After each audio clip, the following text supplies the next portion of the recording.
Okay, habari za saizi. Wengi wanauliza sana kwamba tangawizi kwa tunapanda lini? Tangawizi tunapanda lini? Jibu ni kwamba tangawizi tunaanza kupanda mwezi wa 10. At least tarehe 15 mpaka tarehe 20 huwa umeshapanda tangawizi. Na tunapanda mwezi wa 10, unaweza ukajiuliza kwa nini tunapanda mwezi wa 10 wakati ni kipindi cha jua? Hakuna mvua. Zao gani ambao wanapanda mwezi wa 10? Hii sio bla bla, tunapanda mwezi wa 10 kwa sababu ifuatayo.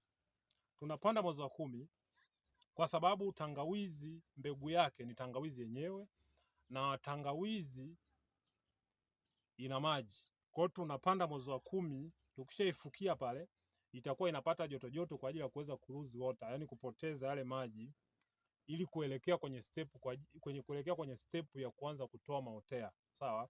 Hapo tunahesabu at least siku 21, mwezi mmoja plus inakuwa tangawizi inakuwa imeshaanza kuchomoka tayari. Sawa? Na wakati tangawizi inakuwa imeshaanza kuchomoka, ni kipindi cha uelekeo sasa wa mvua. Tunaanza kupata mvua kidogo kidogo ile mwezi wa 12. From there tunaanza kupata mvua sasa ya kutosha ya kuanza kuikimbiza tangawizi shambani.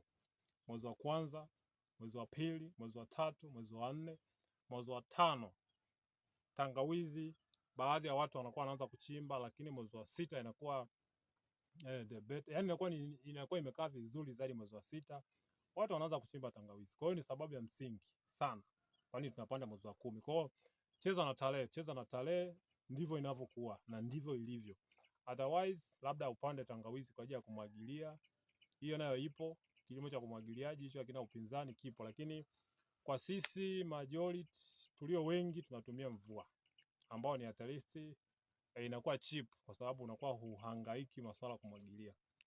Yes, kwa hiyo make sure unafanya vitu kama vile kufanya survey, tukufanyie survey kwa ajili ya kujua kwamba tangawizi utaweza kulima shamba gani. Na sisi tunapofanya survey, wengi wanajiuliza kwa nini ukifanya survey unafanyaje? Tunaenda shambani kwa ajili ya kujua, yani kwenda kubaini au kugundua au kujua kama hili shamba litaweza kufaa kulima tangawizi. Na tukishajua hicho kitu, tukishatoka shambani, sawa, tunakaa chini tunakupa proposal ya namna ya kulima tangawizi. I mean full description ya namna ya kulima tangawizi. Hapo tutakuongezea na gharama, I mean budget ya kuweza kulima tangawizi kutokana na eneo lenyewe. Kwa sababu from there sasa utakuwa hata ukinipigia simu mimi nakushauri kutokana na eneo ambalo mimi nilikutembelea. Otherwise siwezi nikatoa ushauri majumui, ushauri wa pamoja wa mtu wa Mbeya, Tanga, wapi kokote, no.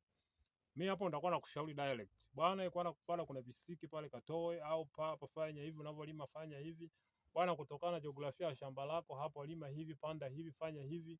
Inakuwa ni rahisi sana kushauri. Lakini pia bajeti itakusaidia sana, inakuwa ni kama roadmap kwa ajili ya kutembelea, kuweza kutekeleza bajeti ya kuweza kulima tangawizi kwa uhuru, sio tu ghafla mwezi wa 9 unakuwa umetingwa tena, mbegu inakuwa iko juu na ukaanza kuhangaika.